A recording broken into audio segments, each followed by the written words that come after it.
How do podcast networks make money? Very good question, because if you're thinking about starting a podcast for your business and you're going to try and monetize it in any way, shape, or form, knowing the business of podcast monetization is very good for you to have in your back pocket. It's very, very, very interesting, and especially when you go in this direction, you really need to know the background. So let's go over it next.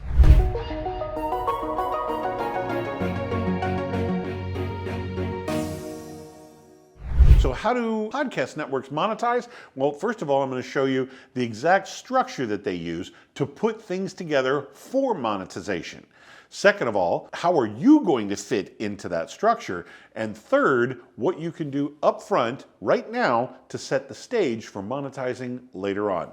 So let's dive in.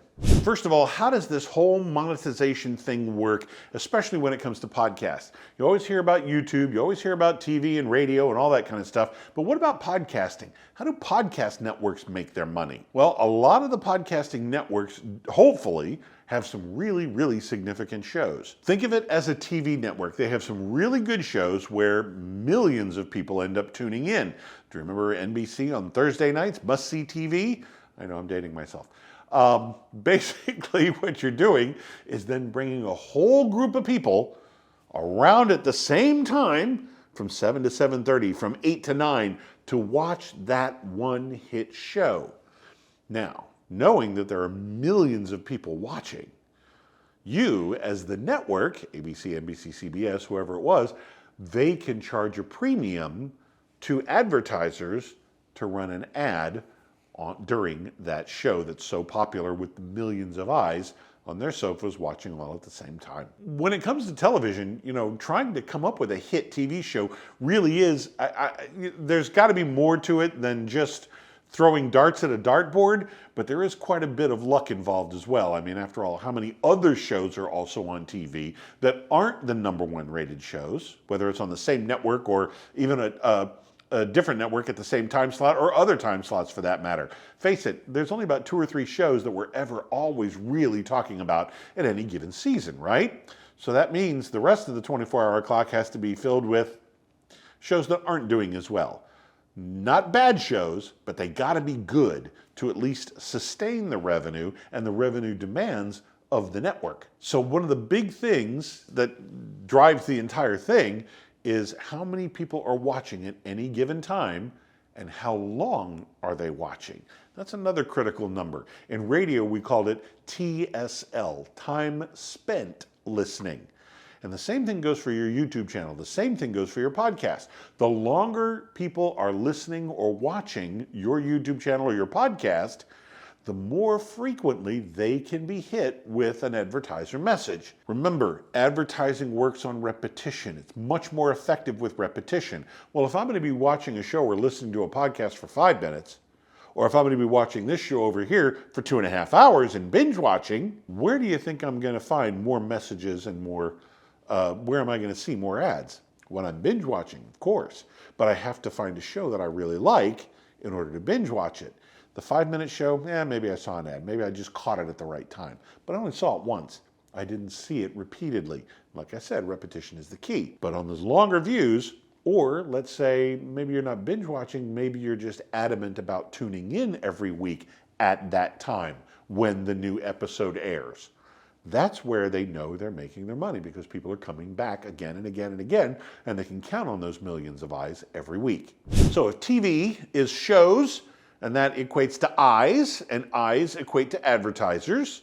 Facebook equates to eyes and time spent on the network. If I'm sitting there scrolling, I'm gonna see ads in my feed. As long as if I don't bail to another social media, if I'm staying on Facebook, if I'm staying on Twitter, if I'm staying on Instagram, then I'm going to be seeing those ads on those particular platforms over and over and over again. But if I'm bouncing around all over the place, I'm not going to get the full effect of the repetition. So their goal, the platform's goal, whether it be IG or TikTok or Facebook, whatever it is, they want you to stay there for as long as possible and to continue scrolling. That way you will see the ads. Let's say they post a short on LinkedIn and say For the rest of the video, go to my YouTube channel. LinkedIn doesn't like that. LinkedIn doesn't like you bouncing people from LinkedIn to YouTube. YouTube loves it. LinkedIn doesn't like it. But it's over on LinkedIn is where your exposure is, where you're garnering the exposure. You need to do that in such a way as to just build curiosity, and then people will check you out on their own. If you literally start sending people to YouTube, LinkedIn will catch on. They'll catch on fairly quickly, and you're just not going to get the reach or the impressions that you used to. They will suppress it a little bit for the other content that is going to be keeping people on LinkedIn.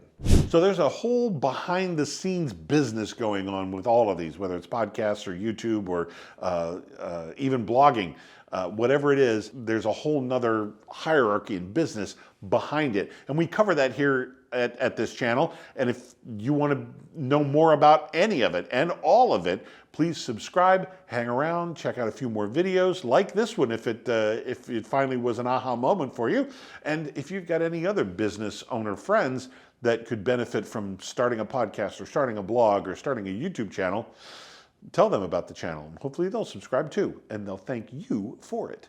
So the focus of the networks, whether it's podcast network, TV network, YouTube, whatever the case may be, is to find and promote those great shows that they want to basically anchor the network. So the more quality content that's out there, the more they're going to promote that quality content, and the more people are going to stay on that platform and continue watching, and making it more viable for the advertisers to place an advertising buy on that network or on that channel. Sometimes you can build an entire network on related information. For example, news. You've got a news network. Well, we see those, we've heard those all over the place. There were sports networks that all they do is they cover sports 24/7. Not just news, but they cover the games, the scores, the stats, the trades, anything that could be going on behind the scenes in the front office, blah, blah, blah, blah, blah. All of that kind of stuff, anything to do with sports is what the entire network is all about. Anything and everything that has to do with sports, that's what they're going to focus on, not necessarily international relations. That would be for the news channel. Significant sporting events, yeah, they're going to probably produce scores, but the main focus of the news channel is news, not just sports news. Or maybe they build an entire network based on a common theme. There is, on SiriusXM, as an example, they have the Truckers channel.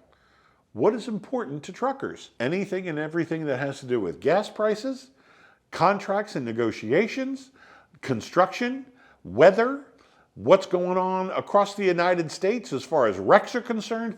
I mean, this is pretty amazing. Now, the cool thing about, say, the Truckers Network is, remember, this is on SiriusXM. This is a satellite-driven, a satellite broadcast, a satellite-distributed network. So basically, if the guy's in Los Angeles, if the host is in Los Angeles, he's being heard in DC as well, in Florida, and Maine, and Washington, and Chicago, and Louisiana. He's being heard all over the place. So really, you only need one host per time slot, and that covers the entire country. You don't need a West Coast morning guy and an East Coast morning guy. You got the morning guy who covers east to west, and everything is taken care of. So it's a very efficient way to run a network as well. Get one niche interest and expand it as big as you possibly can. That's also a great way for a network to position themselves to make money, again, through the advertising. How many hundreds of thousands, if not millions of truckers are out there at any given moment? Trust me, they want to know what's going on, especially with what's coming up ahead of them on the road.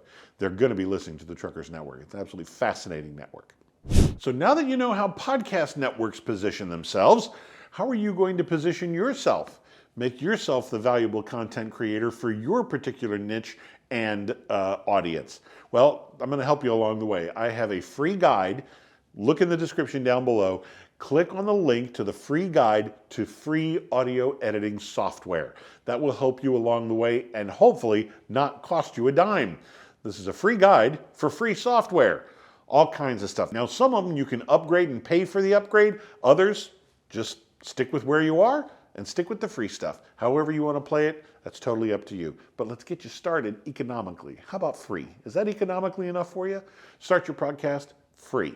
Click the link below and find out which one works best for you. I'm Nic Natarella with AdWise Creative. Thank you for watching.